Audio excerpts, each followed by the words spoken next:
fallout from this whole thing is going to be the mental health issue afterwards.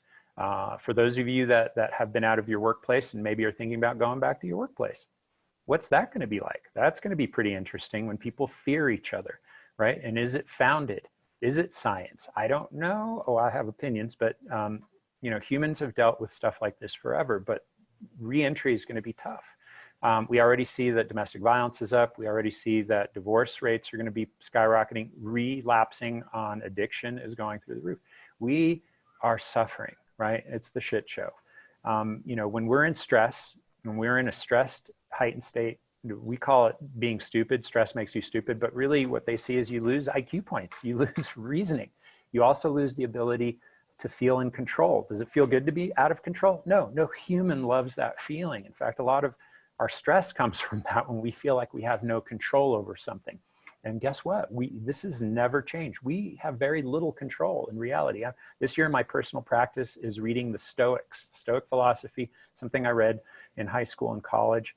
These philosophers, Greek and Roman influence, that, you know, 500 plus years ago, they already observed that the only thing that you have control over are your thoughts. That's their bottom line conclusion. In fact, they even say you don't even have real control over your body, because eventually it's going to give up on you. You're going to get old. You're going to, you know, not move the way you used to. And one day you will have to give that up too, that sense of control. I mean, any athlete that's been injured knows that they get depressed when they can't move their bodies the way they want to. But if we have strength in the mind, that can help us through all those processes. And we also lose empathy. That's the thing, is when we're stressed and anxious, you saw it, people doing stupid things. We've seen it, people are still doing stupid things. You know, the toilet paper hoarding. Well, I can do that. I can pay for some toilet paper. All right, great. I don't know how good that logic was, but then it can get ugly, right? People behaving badly. I mean, fist fights in supermarkets. Look at these two moms going at it. This was in Australia or New Zealand. I can't remember which. It was really horrible. But then if you keep your mind, you can really be clever. You can navigate things. Like, this is one of the cleverest things I saw when all this was going down. You can get one roll of toilet paper, but here, if you want to hoard, go for it. You know, I mean, we can be clever, because these two dudes are right around the corner all the time, right? It really is. You know, the potential for something going wrong. It could be on the field, it can be in your life, and we need stability. And that's really why I had you get into that mental state. If you can control your mindset and you have tools and skills to do it, then you can reframe. You can come back to the situation at hand in an instant and be more effective, if that makes sense. And that's literally what mindfulness is. Mindfulness means being available to what's happening, being available to yourself, being available to those around you, being available to your sport, being available to your performance. And that's really what it is. And it's as easy as what we just did. It really is, in the end, it's as easy as a choice of where you're going to put your attention and your mind. It's really powerful, because bottom line is, hardest playing field that exists is your life. It really is. Sport is under that umbrella. Work is under that umbrella. And the key is to find harmony in your life, because there is no work-life balance or performance. It's all one thing. It's your life. And what I think the world just discovered is that we weren't ready for it. We weren't prepared.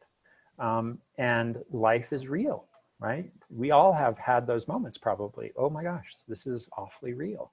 We get a pretty luxurious style of life. Us living in this time, in this moment, we have pretty good lives. Even a lot of people hunkering down. They're watching, you know, Netflix and getting Grubhub delivery. But then there are people that are maybe 2-3 paychecks away from being on the streets, right? Because of the situation. It's pretty intense what's happening right now.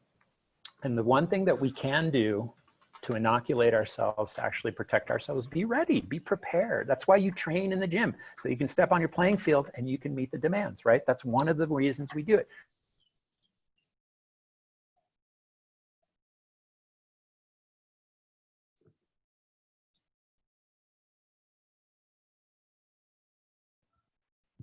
I think we lost his connection. Kathleen, can you hear him? Hey, Jose. I think he froze. Yeah, I think we lost your connection, Jose. He was in mid-sentence. We'll see. Sometimes it's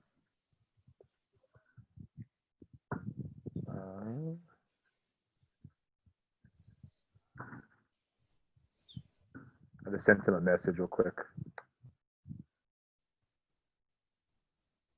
Oh, he said he logged out. He's going to log right back in. Get him going.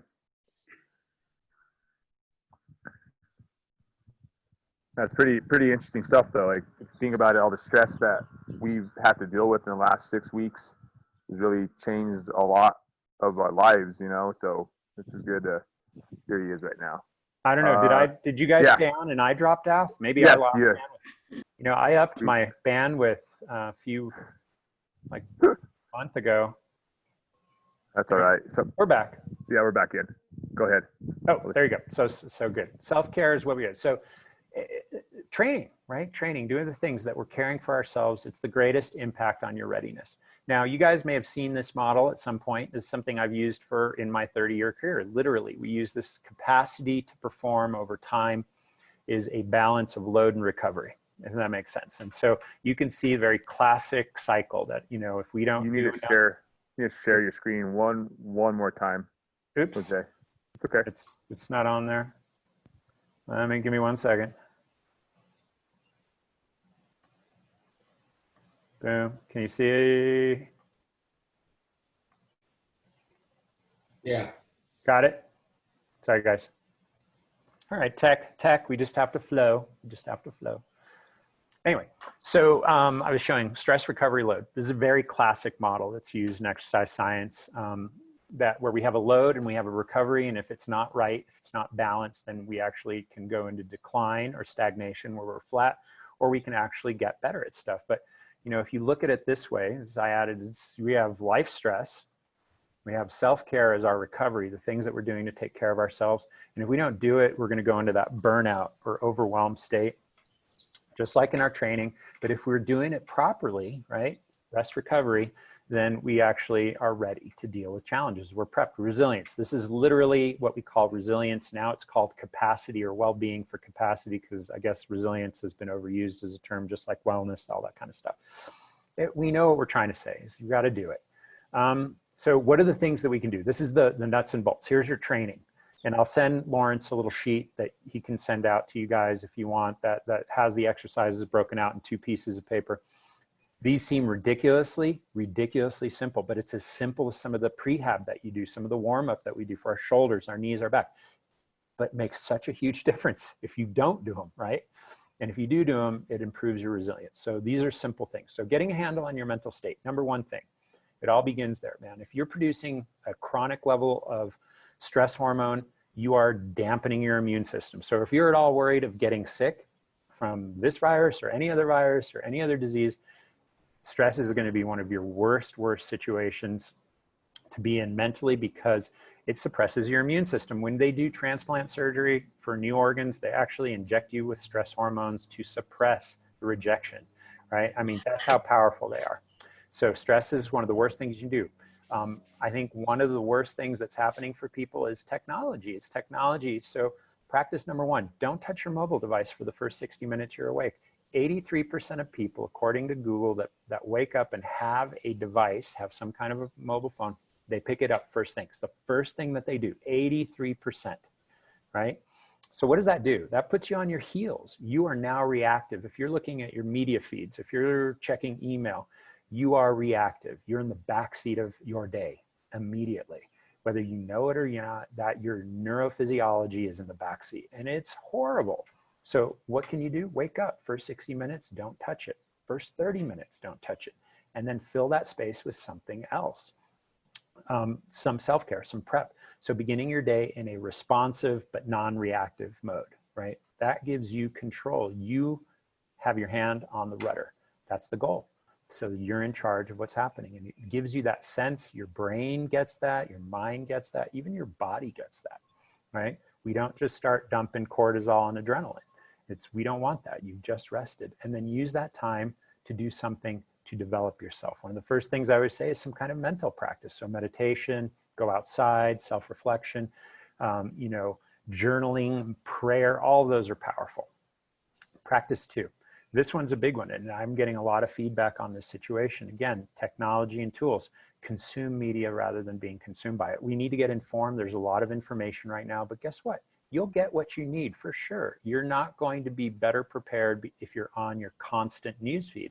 So try to maybe block it. Don't constantly be checking your device for the latest thing, right? So maybe do a couple of little segments throughout the day, or 3 segments, pick 15 minutes. Maybe in the morning you do 15 minutes after you're done with your morning practice or your prep cycle, and then get informed, and then walk away from that. Then in the evening do that, or in the afternoon. Make it something that you're controlling rather than reactive, the fishhook that's just yanking you down the thing. A way that I saw somebody doing is really good is 30 minutes of local news and 30 minutes of the national news. And I thought, okay, that's an interesting way to do it. You can make it yours. And then just also being careful about what you're consuming. Again, I love questioning all those good things, but be wary of the sensationalism. I'm going to give you a quick example. According to Johns Hopkins University, and this is a statistic that is being pushed out constantly, is the survivability rate if you get COVID is closing in on 98% plus.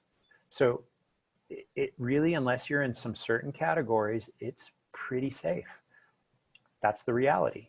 But I see no attention being placed on that. It's all the fear. I see it even yesterday, the governor, everything that she said really elicits a reaction of fear. So watch out for the headlines. There was a doctor, I pulled 3 headlines from CNN, New York Times, and Fox News. In black, it has the headline for that doctor that had Ebola. Ebola is a nasty, nasty pathogen. And that was last year. These were the headlines in black. The red is the truth that was omitted from the headlines. They didn't have it in the body of the articles that they wrote, or the information they were pushing out, that it wasn't dangerous, that it was safe, that it was relatively safe, it was contained, and he didn't infect anybody, this doctor that was found with Ebola in New York City. Be careful. If it bleeds, it leads, and it will affect you. It'll affect you if you're worried. These are stories, right? So be careful with what you're consuming. Get the information you need, walk away. Powerful tool. I mentioned the word reframing. If you don't know what reframing is, it's just kind of looking at things in a different way. This is an incredibly powerful tool. This is actually where resilience comes from. It's called growth mindset. It's being able to look at challenges even as learning experiences, right? So seeing things as not a failure, but an opportunity to get better. It's a fundamental tool of people who are successful and high performers, is being able to reframe and then focus on what you can influence. So if you focus on what you can't control, like other people's feelings or behaviors, or closing all the schools, things you can't control, you are going to feel lousy. You are going to make yourself feel lousy, if that makes sense. But if you can focus on what you can control and influence, bam, you're in the driver's seat again, right? So how can we use this tool to get better? Well, one of the things I recommend is know what's important to you. Know what's valuable to you. This is a very powerful personal skill. There's only so much bandwidth that we have as human beings. And this is a neuroscience thing, right? We can only take in so much information and really focus with any attention on only so much. And if you don't prioritize and are really dialed in on what matters to you, you're going to give up or bleed out your attention to other things that don't matter. I told you about the Stoics. One of the things that the Stoics lived by, and this was fundamental, was be ruthless with what does not matter. And what their premise was that you'll come to the end of your life and realize you wasted a lot of time on things that did not matter, right? Like sweating the small stuff. We've heard those sayings. That's where that all comes from. They're truths. So writing down the 5 most important things to you, and then asking yourself, do I honor those through my actions, is a great reframing exercise, making sure that you're focused on what matters. And then you can be a lot more diligent in putting your attention in the things that you care about, whether it's your training, your family, your relationships, your education. It doesn't matter what it is, just make sure it's what matters to you. And stop giving up your bandwidth. And then focus on the wins, because that way you will be winning every day, every moment that you give attention to the people that matter to you, every day that you do your training, every day that you honor what's important to you is powerful. And it makes a difference. And that's where extraordinary actually happens. That's where high performance exists, right? And another good reframing tool is being introspective, asking yourself, is what I'm thinking, doing, or saying useful or helpful to myself first, always to yourself. and then those around me, right? Think about that. That's a really powerful skill, and you can control it. This is something that you actually have influence over, where your thoughts are, where your mind is, and then even where your actions are. So it's very powerful. And this is your reality. This is really what's going to make you perform better. So one of the things that we can do to help us with this is get into our bodies, get into our biology, right? Use skills that we know through science, right? Breathing. Breathing is highly attached to your nervous system. When we're stressed, we shallow breathe, we hold our breath. These are very natural kind of behaviors that we kind of go into fight or flight, right? But if we take agency and kind of train, we can become more effective, more powerful when the shit hits the fan, when things are challenging, or just every day. One of the most powerful tools that I think you can use is breathing exercise. So become breath aware. What does that mean? It means notice how you're breathing throughout the day. Take a few moments throughout your day. You could even set an alarm and just stop and go, okay, am I breathing deeply? Am I fully oxygenating? Am I taking deep breaths? Then take some deep breaths. Becoming breath aware is a great way to calm your nervous system, to keep it from moving into the biology of stress, which is a biochemical cocktail that we dump when we think things. We think things, then there's an emotion, then we dump some chemistry into our body, and it sets off some triggers. So by breathing, we can balance that. We can bring more harmony into it, and we can stay in control of our minds. It's a big deal. This technique is exceptionally good throughout the day. It's excellent if you notice that you're getting heightened. Let's say you're watching the news, or you have a deadline, or you feel like you didn't do something well enough. Stop. Take 5 deep breaths, just 5 full breaths, and it will calm your nervous system. Stanford said 4 breaths. 6 months ago, they published a study showing that all it took was 4 deep breaths, and you reduced respiration, heart rate, cortisol, and adrenaline all went down. They came down into balanced levels. That makes you more effective. It's really powerful. You want to even ramp that up, just like we did before. Take some deep breaths and be grateful for something. I'm grateful for my strong body. I'm grateful for my family. I'm grateful that the sun is shining. Whatever it is. A grateful mindset is a powerful mindset, and it gets you back to what you want to get done, and you can focus on that. If that would be enough. Frankly, that would actually get you into a better place no matter what.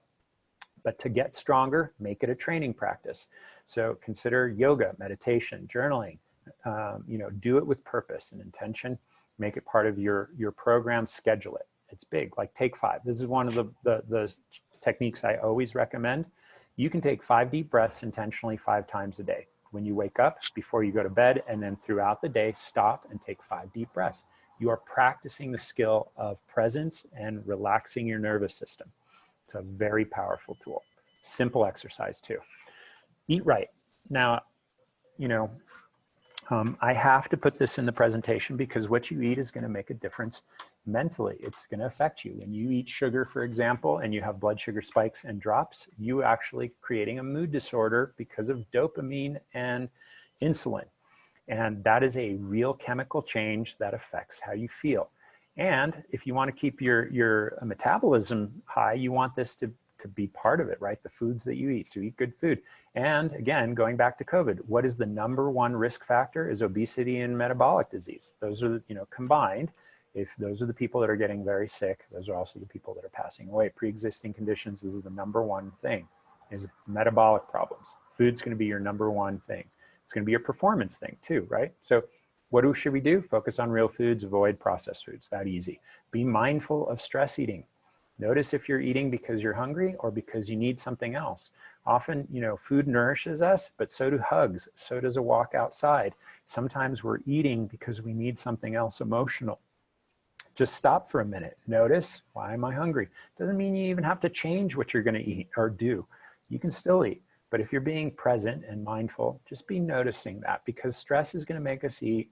When we're stress eating, we're going to go to sugar, alcohol, those kind of things are big ones. And they're okay in moderation. I'm no teetotaler. I love bourbon. I probably had too much in the last 8 weeks compared to my usual routine.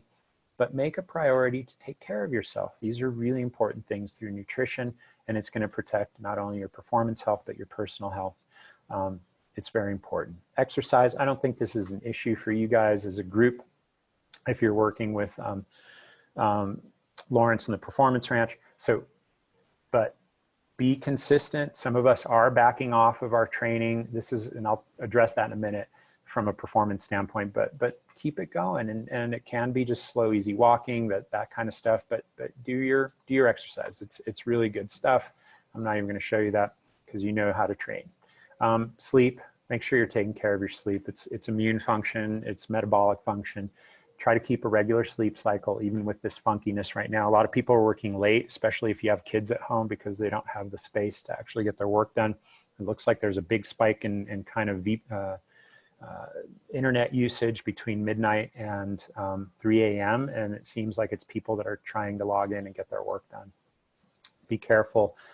Worst culprit is going to be screens and LED lights. Blue light's the worst sleep disruptor that exists. It's a modern thing. So be wary of that. Try to limit your use at night or use filters. So you can wear glasses or apps that filter the blue light out of your screens. They look kind of reddish amber. Keep your bedroom for sleep. Don't work in there. Don't have a TV in there. Sleep and sex, that's it. Be mindful of your caffeine and alcohol consumption. Those are the two other top disruptors. So blue light and these stimulants. You know, if you have a cup of coffee at noon, half the caffeine is in your bloodstream 8 hours later. It has an 8-hour half-life. It can affect your sleep. Try to create kind of a routine. Routines work. Our brains love routines. So if you start having your tea, reading your book, doing some stretching, whatever it is, that lets you know that it's almost time to go down and relax. Very powerful. And if you can't sleep, you're in bed, you're ruminating, get out of bed. If it's been 20 minutes, don't try to force yourself down. If you wake up in the middle of the night and it's been 20 minutes, just get out, go do something, disrupt that, and then get to sleep. Also, honor your sleep when you're sleepy. We all have chronotype sleep windows, meaning that we're born with a genetic either early riser or night owl. Know that, honor it. If you feel sleepy, go to sleep. You know, sometimes we'll push past that, and what happens is we start making cortisol and it affects our patterns.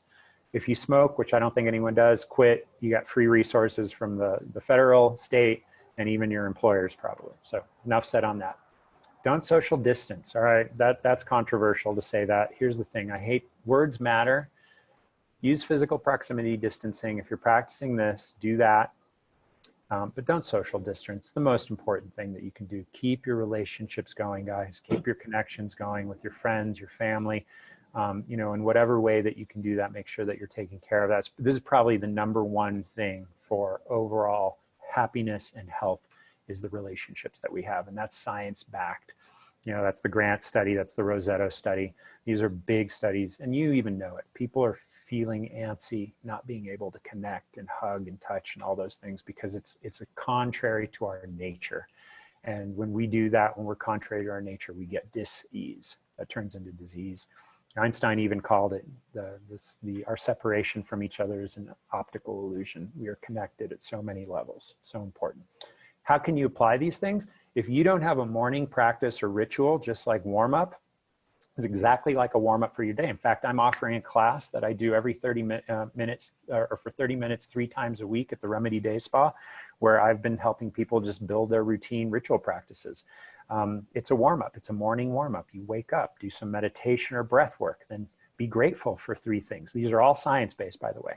And then see yourself being excellent in your sport, right? Every athlete I work with, I have them do guided imagery. It's a way that you can practice. I see them being excellent off the blocks or in the field, whatever it is. It could be being more compassionate. Then do something physical just to wake your body up. You know, 10 push-ups, 20 squats, just something to wake you up, or go into your training cycle, drink a big glass of water, and then get on with your day. These are easy ways to incorporate self-care. It's that simple. It's just like when you walk into the gym or before you start your sport, you do your warm-up, you prep, you do all that good stuff, and that makes a big difference. Last couple of things here. Be kind to yourself. You know, our stressful time. So, you know, we may need more sleep. We may need more time to unplug. You know, our performance is wobbly. That's normal. When we're under stress for all the reasons I kind of shared, there are physiological reasons that fight, flight, or freeze. I find a lot of people are telling me I'm procrastinating things. I can't seem to get anything done. That's the freeze response. So what can we do to get out of it? Be kind to yourself. Take some deep breaths. Do a little meditation. Literally brings you back into your body, brings you focus. Exercise is going to do this for us. These are self-care practices that can help us get back to it. And be okay with being not okay sometimes. It's okay not to be okay, to be stressed out or freaked. Just don't sit there. Don't stay there, right? Experience it, go with it for a little bit, and then get on with your business. If you're working from home, I'm going to suggest, again, creating a special space, being able to deconnect or disconnect is what I meant to say from your work. Block some of that time out, use some of that time for family connection, self-care, self-development. All those are important. And then also be careful right now. If you're training or if you're driving, when we're distracted and stressed, we know for a fact that accidents go up. We actually much more likely to get injured or have a car accident or just step off the curb weird. It's just pretty easy. So do that. I'm gonna zip through this. Just remind you that being prepared, being fit is the best thing that you can do of all things. Mind, body, spirit, that's gonna be your best investment. When it comes to your performance as an athlete, which I think this is a specific group that we're talking here, is, it's a unique opportunity for you guys to become better, to actually improve on some things. So how do you do that? So get your long-term focus in there. I'm working with some of the United players, for example. They're off season. Usually they have games that are helping them prepare for the next week and the next week, right? So it's in your face. Your season is on. That's gone. So what can you do? Get internal. Transition back into internal focus, which is what I was just talking about, and get away from the external triggers that are there because we don't have them. And then focus on being your best. What can you do right now? What can you apply yourself on? So things that are really easy to apply on. What do you perceive or what do you see as a weakness? Maybe it's your warm-up. Maybe it's a particular skill or technique, right? Focus on that. Spend a little extra time working on those techniques or your weaknesses. Improve that. Could be, maybe I could be a little bit more powerful. Maybe I could be a little bit, have more endurance. Whatever that is, you know what it is. You're working with your coaches. Great time to focus on our weaknesses, improve those. And then also do that through short-term goals. And I'm talking about like a couple of 3 weeks doing these short-term blocks. Like one of the things I was doing just for fun is, I want at 53, I want to be able to do 30 pull-ups that are clean, dead hang. I'm not quite there. I'm in my 20 range. So I focused on just an intense 2 weeks of really working on pull-ups, whatever it is. And that was a way to do it. And it can help us kind of get there. Last thing, just remember, you guys know what this is all about. There is no growth in the comfort zone. It takes stress to get better. It takes stress to grow. If we have too much stress, we might snap. So being wary of that, but this is a great opportunity for us to get better even in the difficult times. So that's kind of my diatribe for you guys. It is what mindfulness is. It truly is being present, being available to what you want, what's important to you, and then using it like a training tool, our practices. I'm open to questions if you have any. I think we're right on time. I didn't overdo it. I usually overtalk. These are real tools that real top performers use. You may already be doing several of them. This is here to encourage you to make it a practice, make it part of your training. You can do this. Being mindful, that's just being available to your life and what's important to you and to others and all those things that I think that are valuable. So do you guys have any questions? Lawrence, anybody? No, that was great. No, thank you. It helps bring kind of a plan and a perspective to the whole thing of where we're at, what we're doing. Because it's easy to get lost in all this stuff. So easy. Actions, yeah. So again, reframing back to what's valuable to you, what's important to you. This is a great, I have to do it all the time myself. We get caught up in the busy and the crazy. And I'm like, wait a second, what's important to me? Well, my daughter and my wife are important to me. My work is important to me. Relationships with people that I care about. Learning is important. My physical health is important to me. Well, there you go. I got 5. That's a lot. That's a lot to put attention on. Yeah. And so anyway, my encouragement is, just, whoops, we got a question here. Let's see, we got a question. Share computer sound. Yes, the recording. So I started the recording okay, cool. Just a little bit late. So we probably missed the first 2 slides, but yes, I think I ended up getting 95% of it. So. Okay. Yeah, and just, recapping that beginning, the first two slides were just about me, so never mind about me. So mindset. No, this is probably the strongest muscle, the most important muscle in your training is your mind. It all begins. The mind is primary. If you have control of your emotions and your thoughts, then really you can control what you can control, right? You can put attention and effort into the things that are available to you. It makes a big difference. So, you know, if you don't have a mindfulness practice, and again, mindfulness can be a lot of things, but meditation's pretty easy. It's actually science proven to be effective. I love it. It's, you know, noticing your body. It's noticing the physical sensations, really the sensory experience of life. That's it. And then focusing your attention on that. Breathing is something that's used because you breathe, everything that we do. You could use Wim Hof. I've been doing a fun practice for myself with some of the United guys is we do Wim Hof in the morning. We do it at 6:30 and then we jump into an ice cold pool. And, you know, and it's really a great technique. So we get, Lori we would get love centered. that. Yeah, it's a blast. It's warm now though, but we've been doing it since January. So we were getting into that pool when we'd get out and our beards would be covered in ice. And that's a little more challenging, but it's the same thing. It's consistency. And it really does have other biological reasons to do it from hormone production, brown fat. I could do a lecture on that one. It's really powerful. Okay. All right, guys.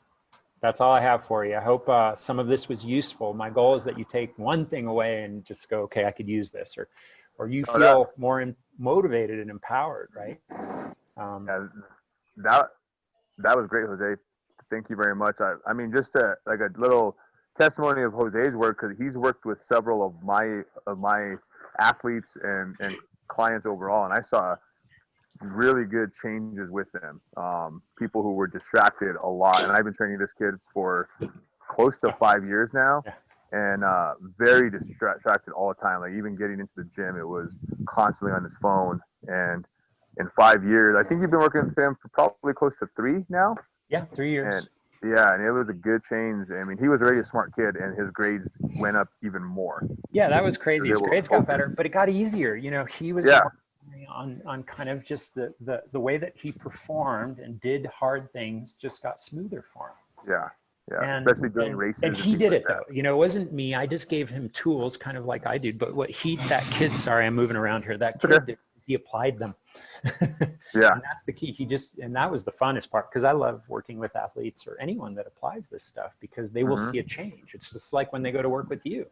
Yep. And it does work. That's the cool thing. They seem so simple, these little things. They work. Yeah, I apply it to my mountain biking a lot, like just the flow, the thinking about stuff, with Jose, who's on right here too, the other Jose, he rides a mountain bike, and the ability to figure out the trail and just to learn the flow of things and visualize. I mean, there's so many techniques to this whole thing, but there's multiple ways to do it. So thank you for that. That was awesome. Yeah, thank you. I appreciate it. As I always enjoy the opportunity to work with these good folks, and I hope everyone is well. Stay happy, stay calm. Yeah. That's what I say. That's a great place to feel and be, and that, right? Less worry. We're okay. Humans do a lot harder things than this. Okay, well, great. I'm gonna stop the recording here, and then I'll send the email